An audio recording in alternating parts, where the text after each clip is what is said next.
Awesome. All right. Thank you so much. Hello, everybody. It's November 5th. Thank you so much for joining us for our monthly VPK fast call. Today, I have Claudia and Renee with us here to go over some intentional teaching um, and to just say thank you too. I think I absolutely love November. It's our thankful month. So we're so happy that you're able to join us. We're so happy to be able to continue to give you this information. So thank you for being here, and we'll get started. I don't have anything. I know we did have Rachel there, so I'll have Rachel come on real quick and give her reminder, and then we'll jump right in, ladies, okay? Okay. Awesome. There's Rachel. Hi, Rachel. Hello, everyone. Good afternoon. Happy November. I'm very grateful for each and every one of you and the work you're doing to ensure children are ready. Thank you, superheroes, every single one of you. I just wanted to send a reminder that if you did have any questions around Age of Learning, I put my information in the chat. And Daryl supports with technical support. If there's anything we can assist you with, please don't hesitate to reach out. Thank you all. Thank you. So, yep, take a look into the chat for Rachel's contact. I'll just keep letting people in. So happy to see some new names on the list too today, ladies. So that's exciting. I'm glad we're getting a few more people. I sent out multiple reminders this time. So I'm going to keep, hold on. All right. Get everybody in. Watch your, I'm muting a few people. Hold on. Before we get too crazy here. Watch your muting. And I'm good. So Renee and Claudia, whenever you're ready, if you want to get going, I'll mute myself and then I'll be here for you. Thank you, Thank Yeah, you, Gina. thank you. Gina. Well, I see a lot of people talking about Renee in the chat that they agree that you're a great mentor, a great coach. So just I'm gonna let you the time to introduce yourself to everyone else. Oh my goodness. I'm Renee Ostrov. I'm a technical assistant specialist, just like Claudia here at ELC. I'm so grateful that I get to work with so many schools and so many educators and directors, and I adore you all, and I love going to work every day, and I'm so happy I get to be here with you all. Thank you, Awesome. Claudia. All right. I'm honored like having you here because you're the expert talking about intentional teaching. And I just want to start like I'm Claudia. Uh, uh, I'm being thinking about what to say, and being grateful is one of the great values we have. And I'm thinking about you as providers, as teachers, as owners, everyone, and even us. We're in the early childhood field. So I'm thankful because we are committed for children to make our best. And I know all of us, especially you that are joining the meeting right now, you are like selfless, like you're always trying to do whatever it takes to bring the best for your children, the children in your care. So we're very thankful for that. We're very thankful because you're very dedicated to your students, to your children in the school, working hard to provide a good setting, like a classroom, a beautiful classroom, decorating everything.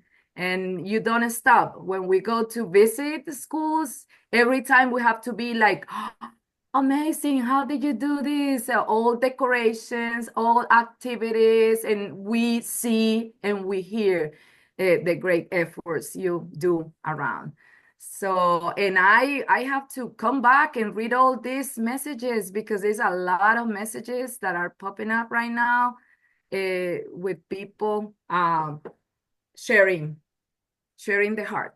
All right, so we're gonna go ahead and I'm gonna have Renee to start by the very first thing, sharing the meaning of being intentional.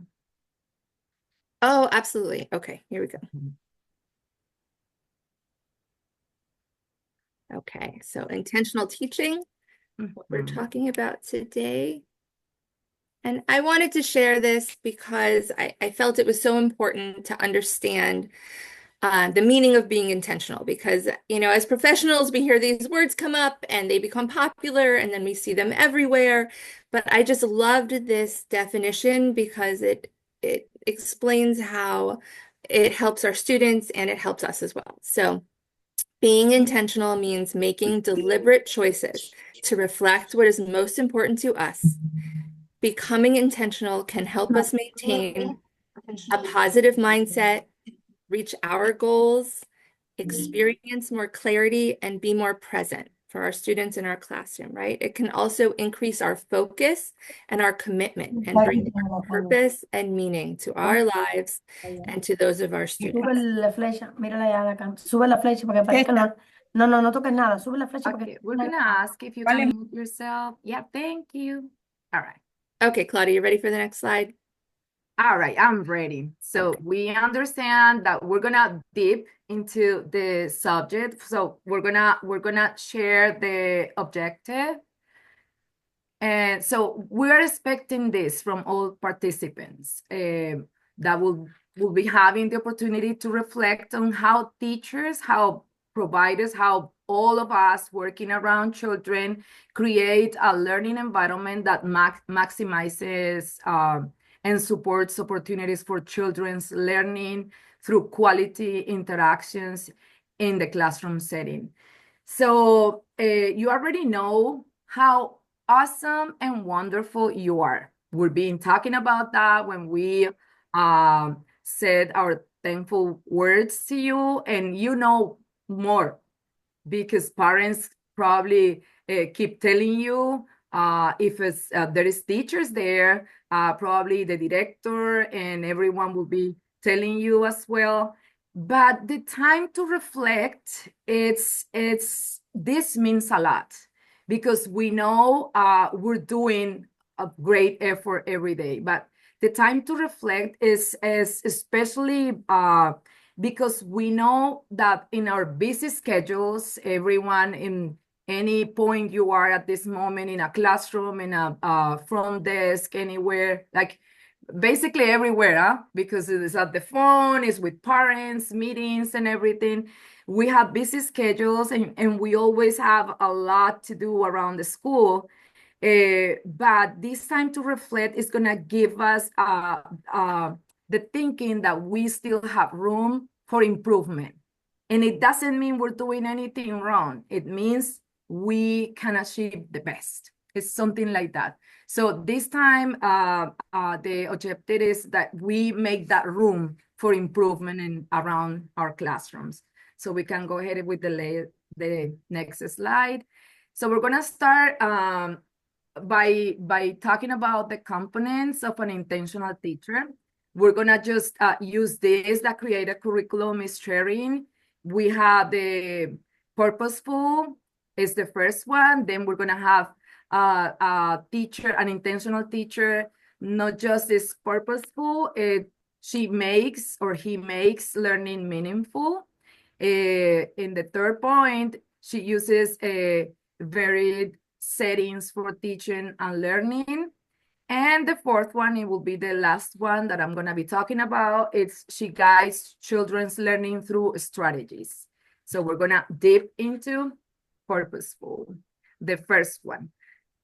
So we have now being a purposeful teacher is the one that decided to be guided by standards that define what children, preschool children in our case, should know and be able to know, but the time they enter to kindergarten, that's a school readiness, honestly, what we do here. We prepare children to be ready for school, and they foster children's knowledge. All the teachers, intentional teachers, foster children's knowledge and skills in literacy, math, science, social studies, and arts, technology, all of that. So what are standards? We're gonna dive deeper into standards because Renee is gonna share about that. But I'm just gonna tell you something that we standards are goals that define what children should be able to do, know, and understand. And one of my best friends, when I was in a classroom, and I see some people that I know, it's this big book about standards. We have to have, it would be like really useful to have a standards book in the VPK classroom, because that's gonna guide you. Every time we just write an observation, every time we want to know if this activity is boring, or if this activity will be too much and they're going to feel frustrated, we gotta go back to the standards. So that is very important for us to know. So we have to have the book handy. And sometimes when I go to classrooms, it's just like, oh, what are you doing today? Even though we may have a big, beautiful, expensive curriculum, probably we are not using, or we're not taking the most from the curriculum, and we're just like, we are gonna do numbers and letters. It's all what we're gonna do, and we plan for that, but we don't go like beyond that. Like, we gotta plan for social studies. Like, today is voting day, right? That's social studies. Like, why we don't do like an election here of someone, of helpers or something like that, to make sense of real life. That is awesome. When we in social studies, we can talk about people and how we live in a community, how we have neighbors, how we have rules to follow, and that rules sometimes vary from space to space, environment to environment. We have rules in the classroom, as you have rules probably in your house, or we have rules in the mall and all that, right? We can talk about science, discovery, like exploration, use all senses to feel everything around us. That is like, let's make this experiment, let's do this and that, let's use tools. You know the difference when we are guided by that standards and we just decided to go outside with magnifiers. It's just a tool, but that's gonna change a lot. All the picture of the playground that day, and it's a lot of fun findings they're gonna have. Or when we go over arts and we let them use different tools, different materials, and all that. So that is a part that a intentional teacher, to be purposeful. Like, think about everything. If you have your curriculum, just know probably you're gonna check it on Monday, when it's already the Monday and you don't have any idea, right? But that's good when the director just pass out all the lesson plans and everything. Or if you have to write it down, you just take a picture, like, wait ahead from when that is really gonna happen, so you can plan on that. You can have materials, you can have different activities. All right. So here is a question that we have. Do VPK teachers have to spend time planning? A yes or a no? You can type in the chat.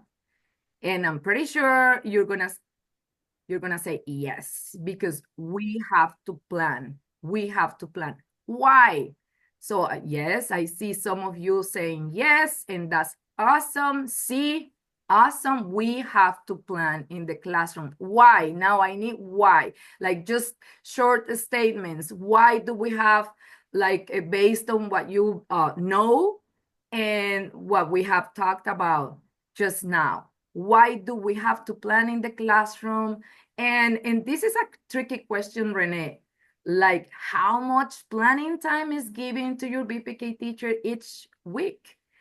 So that is something that is gonna make us think that we have to make room for planning as well, to make teaching easy. Lori is saying, and it will be easier if you have planned everything, if you have everything ready. Planning is important for effective management of the classroom. Yes, we need to plan to make teaching intentional. Of course, we have to prepare for our students to be prepared. We need plans to make teaching intentional. We have some responses here, and all of them are right. So how much time?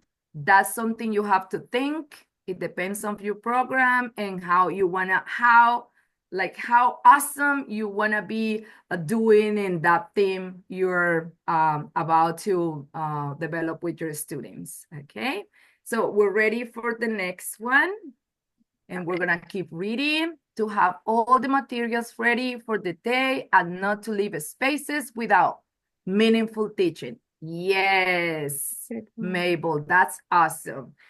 So now that we talked about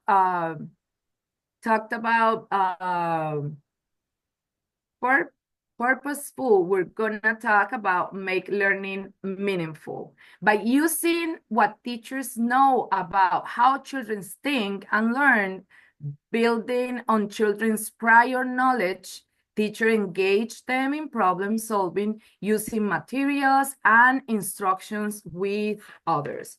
So this is something really nice, being meaningful, because nothing is like, oh yeah, it's just because we're gonna do this today. No sense. We don't have anything else to do. Oh, this is all the materials we have. We're gonna do it.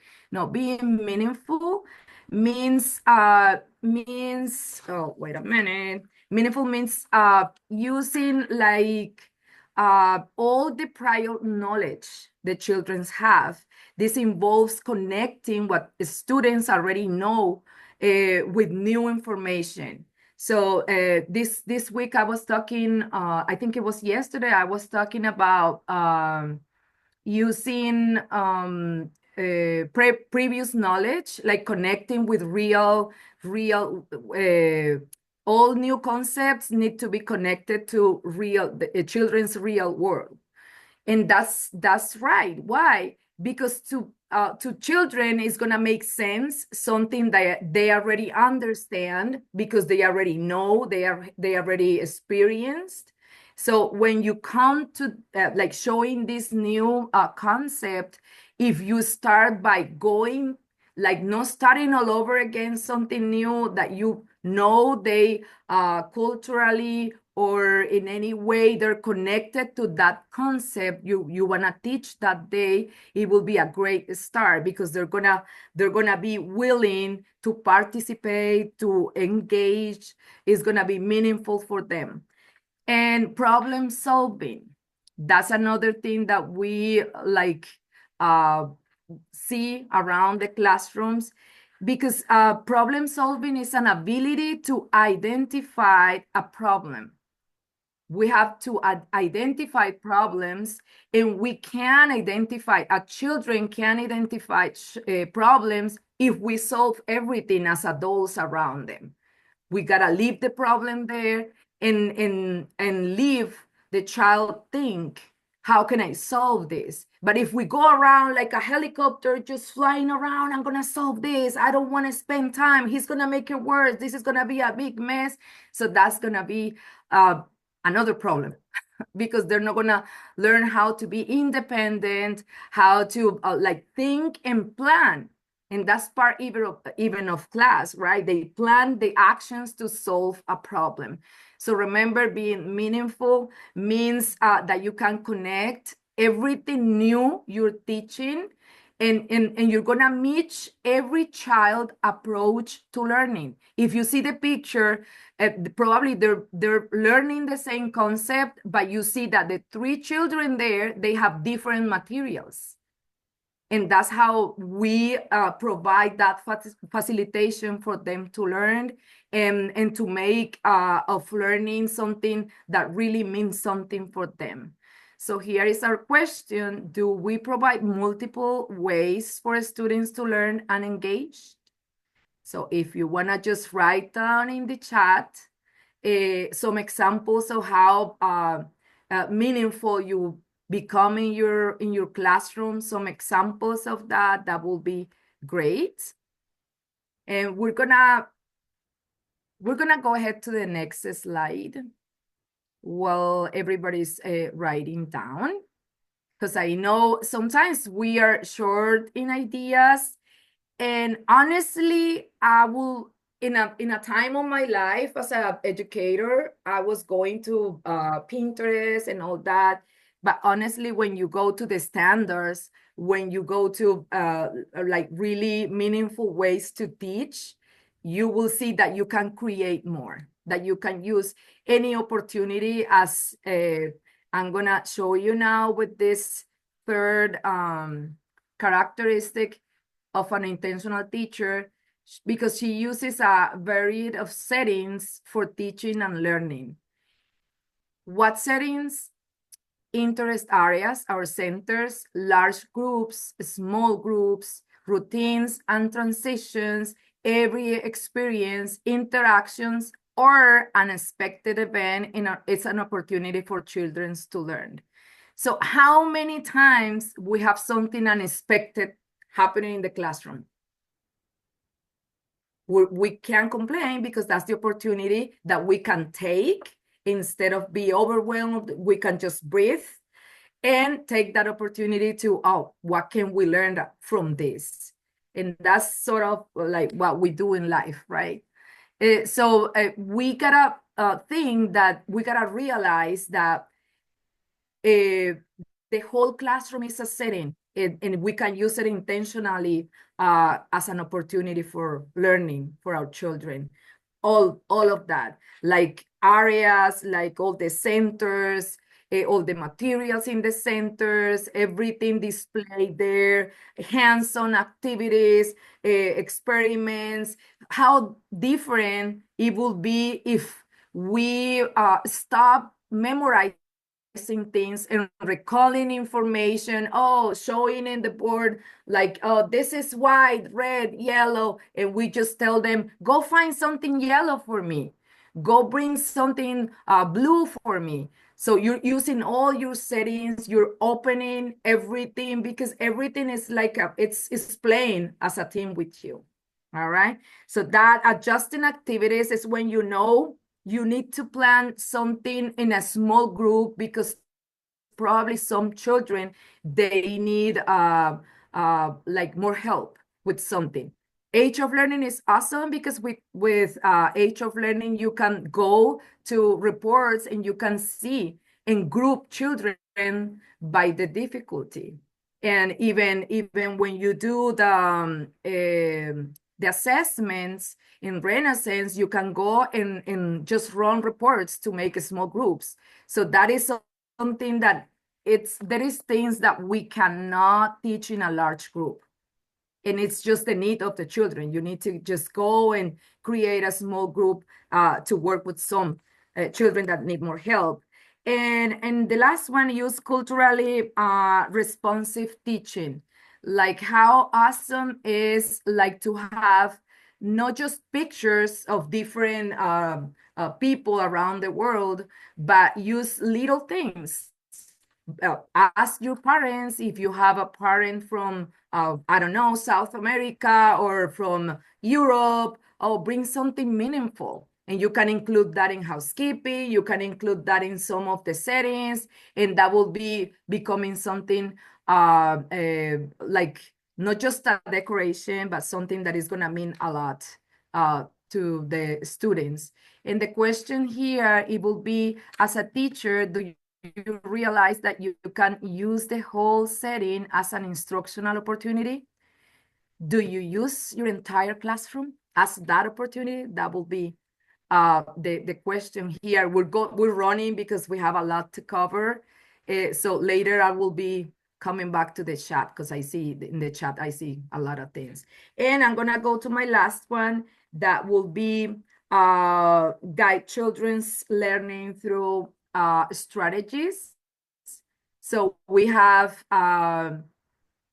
like an intentional teacher is always using strategies. Which strategies? Like acknowledge and describe.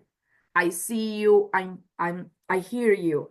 It's like so many times we don't even use positive descriptive feedback because we don't see and we don't hear our children. We're just too busy. So of course, there is not going to be anything to be like any comment, nothing, because we don't see, we don't hear. So something that I want you to take from here today is like, I'm going to hear my children. I'm going to see what they're doing so I can use that. Coaching, feedback loops, so many times this score in the class assessment is low because we are like more focused in saying, good job, you're done, you did it. Oh, lo hicimos. But we don't use the comments and the feedback to make them persist. Of you're there, you can do this, how can I help you, and things like that to make them achieve what they're like, complete the task. And this is really important. You're a coach in the classroom and extend. I think it will be very interesting. What will happen if you do this or do that? Like, let's say they're building a big tower and you just come and you just praise everything. This is beautiful. This is wonderful. What will happen if we just include this new piece on top? What do you think is going to happen? Or things like that to make them think about that and extend what they're doing, not just like a small group, but a small group investigation. You know how they love to be detectives and they be searching everywhere. And last strategy, there is a lot, but I just chose this. It will be demonstrate, and it's when you're engaged. So many times, teacher is just there and children are playing there, but she is not connected. She's not really connected. It's like a big difference when she said, instead of saying, you go do, oh, let's try it together. Let's do it together. It's more fun. It's more fun for them. See you there sitting and playing handsome. That is really meaningful for them. And that's a really like a strategy that is gonna work. If you see the pictures, I have the same theme. You see on top, the topic, the theme probably of this week. It's just an example. It's a copy of This Is My Family. So probably it's gonna be the family theme. And in the other picture, you see, I love my dad and mom and grandpa, right? And it's the same family theme, but you can see the difference when she uses a strategy that makes the child just tell you something about their family and draw something. And probably if we see that drawing, we're going to say, oh, what is this? But he knows what is that. And you can write it down. Okay. So we're not copies. We're unique. All right. So as teachers, we are unique and we can use strategies that will be bringing out like all the unique things that our children have. And the question will be, do we use different strategies around the classroom? And we're going to dip into scaffolding, enhance, and assistance, providing more information with Renee. Hello. So before we move on to our next slide, I just wanted to concentrate on this give information on the bottom. So that scaffolding, like Claudia was saying, the hints and assistance, and really paying attention to providing the necessary level of help so children can succeed on their own and feel that sense of accomplishment, right? So here we have our beautiful zones of learning. And so planning and being intentional with your activities in your classroom should stem from here, just be in the back of your mind, right? So we have in the red circle, the child's current understanding. And we have in the blue circle, currently beyond reach, which may be a standard that you're working towards accomplishing before they leave your classroom and go on to kindergarten. So as early childhood educators, we are living in the green zone, the zone of proximal development. So here in this zone, a skilled educator provides just the right amount of support that allows children to have the opportunity to observe, So we're planning for these opportunities, right? The opportunity to observe, to practice, to understand new concepts that have been introduced. And research shows that pretend play is the leading activity in children's development from around age 2 to age 5. So giving them those props to reenact your stories, games to play with numbers and letters, and really making it fun. And we're getting into our It's Okay to Play in VPK line here, and that's where all of this is coming from. So play creates that zone of proximal development in which children can act and behave a little older than their actual competence level, right? So they're having fun, they're acting it out. When children pretend to be adults, like parents or teachers, they all go home and pretend to be us. We know that. Community helpers, they have the opportunity to use more sophisticated language and model grown-up behaviors. Children are comfortable and confident when they play, so they are more likely to take risks, try new things. And play also gives children a chance to continue practicing and apply what they have learned, which leads to mastering concepts. And this all comes from It's Okay to Play training as well. So with that in mind, planning for play promotes cognitive development. So play encourages language and communication skills, new vocabulary, it tests new knowledge, their critical thinking skills, and problem solving. So we are just facilitating their play with purpose and intentionality. So using your lesson plans, your curriculum, your beautiful curriculum has so many activities in there, and you could even expand on those activities to help make those connections as well. And plan for it to be all around your classroom, right? So they have lots of opportunity to keep taking risks and learning and mastering their concepts. So some brain facts that really stood out to me is allowing time for child choice lets the brain connect positive emotions to learning. And that's really what our job is in early childhood education, is building this love of learning for them to take to elementary school and beyond, and that we've done our job, right? If they love learning and love coming to school, there it is. Children's brains need real life, hands-on experiences. Those don't just happen. Those come from being intentional, from planning ahead, looking at your curriculum, looking at your lesson plans and saying, how can we bring this to life? The areas of the brain that control learning and memory are shaped by experience. The other day I have to tell a story because it just so connects with this. I had one of my old students, he's now in the 3rd grade, so he was in my class 5 years ago, and he reminded me of our Cinderella's ball that we had for our Halloween party, because we didn't really do Halloween at our school, so we had a Cinderella's ball, and it came from a whole make-believe, pretend concept from our curriculum. It was from Beyond Centers and Curriculum. Beyond Centers and Circle Time, I'm sorry. And so we had the children create the invitations to the ball, make all the decorations, plan a menu. We had a music list. They planned everything from the beginning to the end. And it was such an experience that 4 years later, that was the first thing he said to me when he saw me. So all of these experiences that you're creating for your students, they create memories, and they're so special, and it's something they have forever.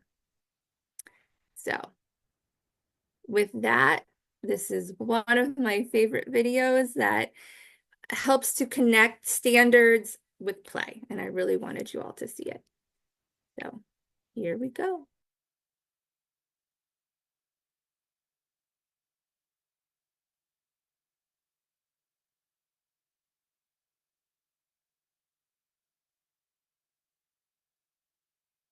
We had decided to change our dramatic play into a barber salon because we had added these little hair things just to kind of pique their interest about something new in housekeeping. So we added these and they all were so excited. So we thought, how can we keep this going? At our morning meeting, we did a web to see what they already knew was in a beauty salon or barbershop, anything that popped off the top of their head that we could add to make our center more interesting or inviting. By having the web here, it reminds myself and the children of all the different vocabulary and learning that goes on in our dramatic play center. The importance not that we're doing a beauty or a barber shop, that it could be any kind of shop that we're working with. It's for them to have the knowledge that there's people that work in all these different areas. People do manicures, different people cut hair. To make the beauty shop function and work, it takes different jobs, different skills, different equipment all together to make it work.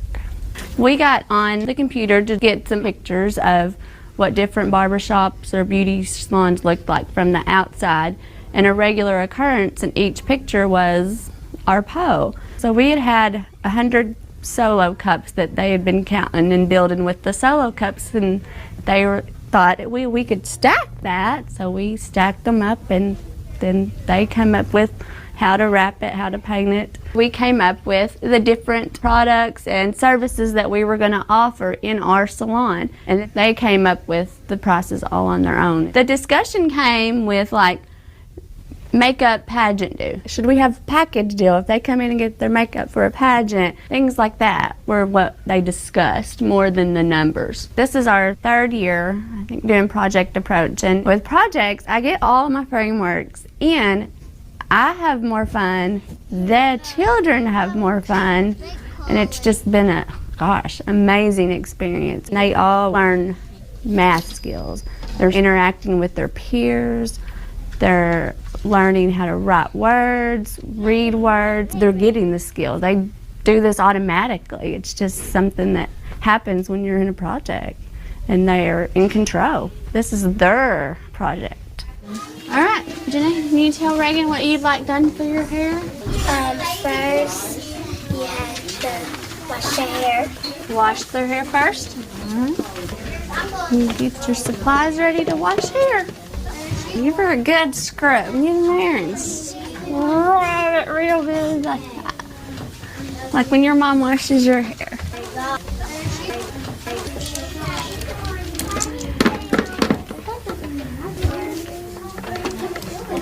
Now we need shampoo. This is mom's shampoo. This is how you open it, Reagan. Let me show you. Now you scrub it all over. Thank you. All over my hair.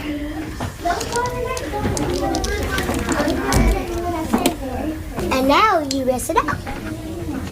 She's rinsing. She's rinsing the back, and now she's going to the side. Now it's done. Now you need the towel.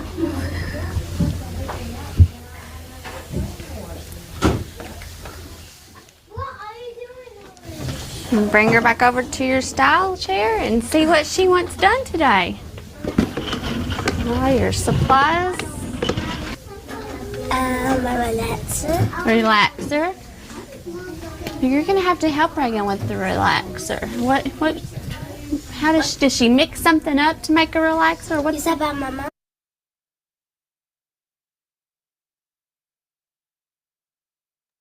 I'm not sure why it stopped. But I think you all get the gist of how to make a world, right? This project-based, child-led world in your classroom where they can do math, they can be social, they can write, and all of the literacy that goes along with it too. I loved how she piqued their interest, right, by having the dolls first, and they were really, really interested in it. So they made it larger and went further with it. I love how they got on the computer to look and see real salons and what they looked like, right? Seeing real life pictures is so important for all of our students. So she made a web in the video with her students. You can make webs with your students. You can make webs for yourself to get the juices flowing, right? So we have our activity. We're thinking about our guiding questions, our how and why questions. What materials can we use? What interesting objects can we bring into the classroom that are new, that the children can experiment with? How can we integrate them, this activity across other activities and all over the classroom? And then any individualizations that need to happen so that all of our students can participate. Okay. Yeah, that was awesome. I love that video since I was supporting you in It's Okay to Play in VPK. It's awesome. It says so much in such a short amount of time, right? Mm-hmm. So moving on, just I know Claudia touched briefly on art and the importance of it, but I just really wanted to go back and planning for creativity and intentionality in process art and the benefits of process art as well. And this is all from the National Association for the Education of Young Children. So it's all on their website. But the importance of process art. So social and emotional. Children relax, they release stress, they focus, they feel successful, and it can express their feelings. As an educator for many years, I had many children that would come in every day a little stressed out. They always had a rough morning, whether they had lots of siblings and they were always rushed, things like that. When they come in and they're able to sit down and work on a project or do some art, and it really helps them to relax and get ready for their day.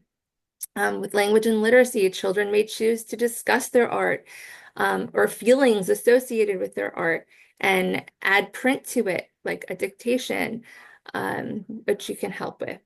Cognitive benefit of it, children compare, predict, they brainstorm, they plan and problem solve. That's all part of concept development in class. And you can accomplish all of that with beautiful process art. And physical, children use those fine motor skills to paint with different tools, different sized brushes, sponges, to write with different utensils, glue, use clay, different kinds, air clay and Play-Doh, and then to make a collage, whether it's just with scrap paper, having that always available, washi tape. I had very kids very always interested in washi tape, and all of our scrap paper and the things I would create were absolutely amazing.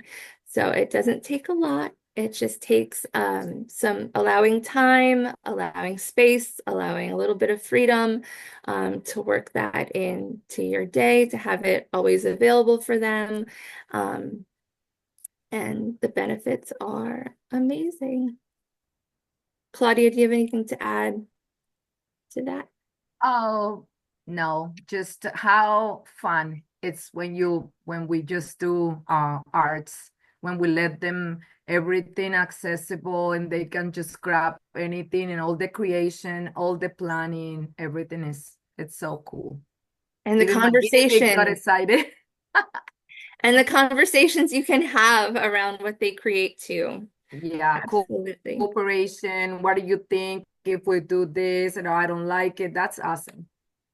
Yeah, and even having pictures of real artwork, whether it's in a big book or some pictures that you print out from famous artists or not so famous artists, where you have them around the classroom so children can understand how many different styles of art there are and help them make that connection. Yep. Then Thanksgiving isn't Thanksgiving without my favorite cranberry oobleck recipe. Had to share. Big audience. Make it so much fun. You won't be sorry. You can choose any add-ins you want for the older children, those little like crystal pumpkins or leaves or anything. It's so much fun. And it's edible. So if any little hands get in there and it gets all over, it's okay. It's okay. I had to throw that in there. Mm-hmm. The slime and all the things that All I the love at this time. sensory. We can use Exactly. fall colors, right, to do this stuff. Exactly. So just a reminder, because being intentional and all of this planning and using your curriculum, and it takes a lot. But when we remember that children are miracles, and when we invite a miracle into our lives, we prepare ourselves and the environment around us. We make it our job to create, with reverence and gratitude, a space that is worthy of a miracle. And that's by Anita Olds. And that phrase always inspired me as an educator. I'm sure you've heard it a million times before, but I really just wanted to remind everybody again, as we're so grateful for each other and being here and being with our children, and our opportunity that we have to help them grow. Renee, Nicole is asking if you can put up the slide, like the pic where the recipe Oh, is. sure. Gina is gonna share the. I can go back. Let me try. Hold on. Hold on. Learning must be fun, everyone. Almost. Almost. Oops. There we go. There you go. You have it there. You can take a picture if you want. There we go. Yeah, take a picture. It is so much fun. You're literally just using a can of jellied cranberry sauce. You can have the kids mix it up all together. You can't go wrong. If you add too much cornstarch, you just add a little more water. It's foolproof for sure. Okay. Ooh, Ana Rodriguez is saying that she would like to share this training with all my teaching staff for the next PTD. It's awesome. That would be amazing. Yeah, we are recording, so I will do an email out with the recording and the links that Claudia was putting in the chat if you missed those, as well as a copy of the PowerPoint. So we'll get that out to you. And just a little shameless self-promotion. We have our It's Okay to Play in VPK coming up in January. It's not quite in WebAuthor, but it will be in the next few weeks. So we'll send out a reminder and a flyer and all of that, but keep an eye out for it. It's super fun and goes really into depth about play and opportunities and activities, very specific. Claudia? Okay, so we have come to the end. And remember, we have shared a lot of things from this book. In this book, which Renee and Ruth, they shared this book, share contents of the book when we do It's Okay to Play in VPK. Please don't miss out that one, because that is a great training and it's coming up. So please, as soon as it gets ready in the web author, we can set out like the links so everybody can enroll. And remember, being intentional is in a classroom can have like a lot of benefits. Personalized learning, positive social interactions, enhance learning potential, safe and welcoming environment. So just keep this in mind next time you're planning, next time you're thinking about a new theme and a new hands-on you wanna like just create. Think about it and all the benefits. Okay. All right. So I think we're just thankful here again for your time, because you just took this time to be with us.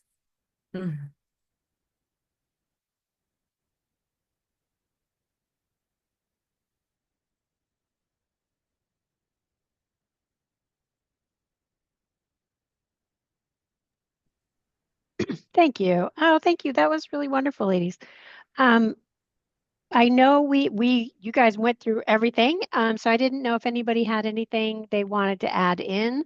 We do have a couple of minutes. I don't have anything else except for, that PM2 will be coming up relatively quickly. Usually it is between the once 40% of your program has gone by, but not 60%. So you will get a reminder of your progress monitoring 2 windows and when that's due.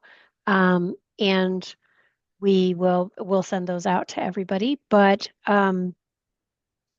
please keep an eye on your VPK FAST activity reports when you're in that system. That lets you know if children have been done or not, or you still have children that need to be done, and we have some guidance on that as well. But I wanted to open up for anyone that may have other questions. I know we had a lot of questions about previous videos. I do try to send out, when I send out like the reminder for this upcoming session, I include links to the previous sessions that we had. I was just quickly checking our YouTube page, and the August one is up there, so I'll get them to put up September, October, and now our November session. It does live on the ELC's YouTube page. There's a under playlists, there's a playlist channel for VPK Fast, our webinars, so you can get all of them sort of right in a row. So I'll get those added up for you. If you haven't been on our YouTube page lately, they cleaned that up a little bit. So we got rid of some of the older things and got in there and got those done. So, and then last year's are there also. But yeah, anything else to add? Thank you so much. That was a lovely presentation. It's so helpful for staff, I'm sure. And sometimes we run out of ideas in the classrooms and all that. Absolutely, Yeah. So absolutely. it comes nice when someone brings Aw, ideas. thank you. Well, thank you. We certainly appreciate you all, and thank you so much for joining us today. It's very nice that you're able to take that time. We had great amount of participants, so we're very happy to see you. And thank you, ladies, for putting that together. Very informative and great information for everyone. If we don't have any questions, I'll end our session, and I will get the video and the supporting documents out to you. So I leave it up to you, whichever you prefer. Mhm. All right. Thank you very much. Thank you. Thank you. Enjoy the rest of your week. Thank you.